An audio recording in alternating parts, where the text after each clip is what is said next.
by Pastor Doug Giles and sent him an email.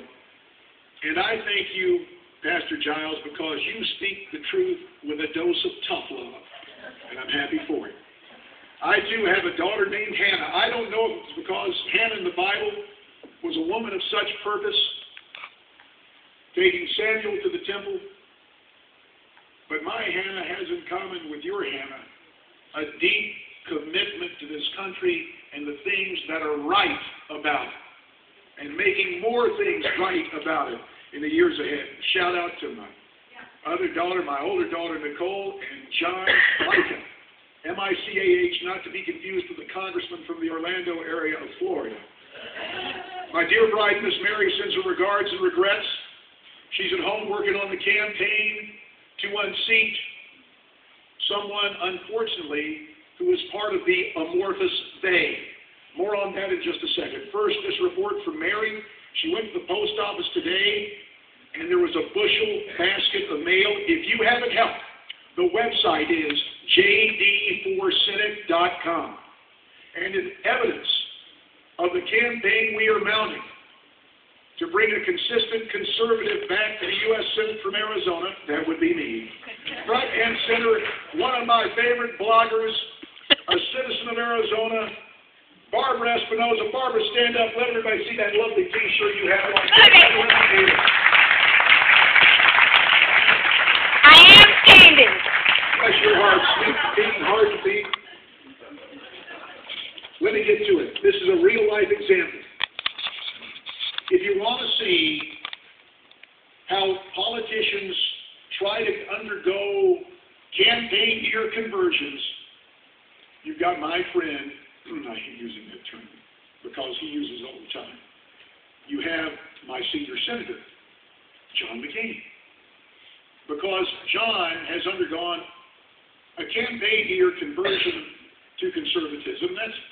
I think, Pastor, we welcome true conversions. But I got to tell you, the problem is John campaigns claiming to be conservative, and he legislates as a liberal. Piece of evidence number one, and it's the only one we need to use in my brief 5 minutes, so-called campaign finance reform. A couple of weeks ago, the Supreme Court, in its conservative constitutionalist wisdom for a change, threw most of that law out. Why? Because it violates the First Amendment. Now, here's the irony. While we look to those that even John would label leftists, and we talk about the threat of localism or the fairness doctrine, let me give you a real-life example. The very week John McCain's campaign finance reform is thrown out as unconstitutional, John and his attorneys were pressuring my employer to come to an accommodation to pay me, but to take me off the air. Yeah. Now understand, and there's no way to sugarcoat it, understand the blatant hypocrisy of the senior senator from Arizona. For this is the same John McCain who in the well of the United States Senate said words to this effect. Quote, this money, these contributions corrupt us all, end quote. Oh, really? Lawful donated contributions by legal citizens put forth in a transparent manner is a threat to cause corruption? Ladies and gentlemen, submitted for your consideration is what John missed in his speech, but what was the reality just a few weeks ago. Imagine a United States senator having served in that body for nearly a quarter century, the former chairman of the Commerce Committee with direct jurisdiction over broadcasting. Imagine that senator, concerned that a private citizen, although a public figure, has been invited time and again by his audience to challenge said senator,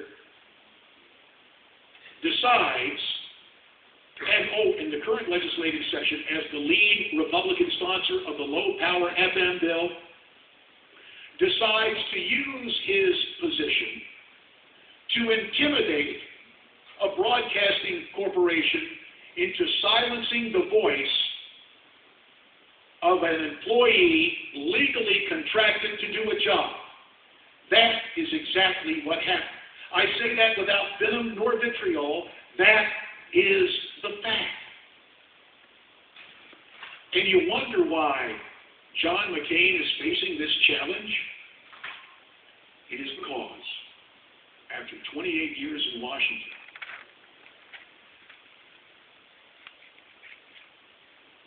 he may claim conservatism, but sadly those underpinnings have deserted him. And it's time for him to come home. No, the threat is not always from the quote-unquote organized left. There are those who claim to be conservative who are perfectly happy with stripping me and stripping you of your constitutional rights. I say this, and you'll see some people here at this conference this week, and yes, official Washington, the Washington establishment, again, because of the reasons of seniority and status, you will see member after member of the Washington establishment line up with Senator McCain. At home in Arizona, it's real simple. It's John McCain and the Washington establishment versus we the people. We will be successful because we respect constitutional rights. We will be respectful because we need to restore the rule of law and the principles of the Constitution. And that is why, keep in mind what has happened to me, because it's not always Keith Olbermann, it's not always George Soros, it's not always Media Matters. Sad to say, it is some who say they are Republicans. Thank you for your time.